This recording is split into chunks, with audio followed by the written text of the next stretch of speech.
Vietnam bukan datang melancong ke Bukit Jalil. Mereka datang nak jatuhkan Harimau Malaya. Assalamualaikum dan salam bola sepak Malaysia. Selamat datang ke Bola Kita TV. Saluran yang membawakan berita dan info terkini dunia bola sepak tempatan, terus kepada anda.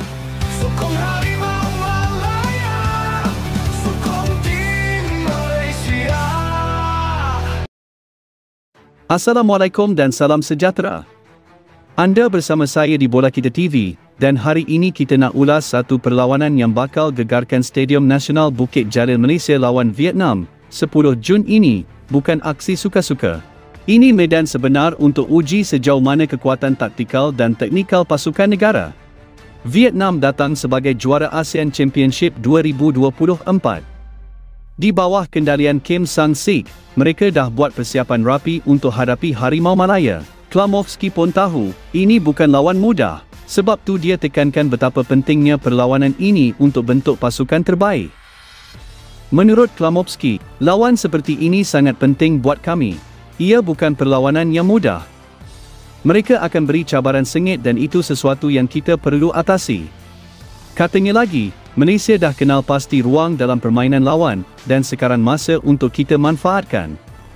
Kita perlu bersedia dari segi fizikal. Kita ada plan untuk bawa pasukan ke tahap seterusnya. Perlawanan ini akan benar-benar menguji kekuatan taktikal dan teknikal kita. Vietnam akan turun dengan strategi padat, tetapi Malaysia pun bukan calang-calang.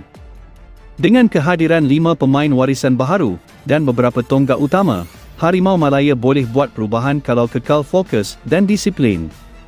Soalnya, mampukah Harimau Malaya memecahkan sistem taktikal Vietnam, atau kita akan tenggelam dengan tekanan sendiri? Jadi, semua mata tertumpu ke Stadium Nasional Bukit Jalil pada 10 Jun ini. Malaysia lawan Vietnam, pertembungan dua pasukan yang penuh sejarah dan penuh strategi. Korang rasa Malaysia mampu tembus benteng Vietnam? Jom komen pendapat korang kat bawah. Dan jangan lupa like, share dan subscribe Bola Kita TV untuk lebih banyak ulasan bola macam ni. Jumpa lagi dalam video akan datang.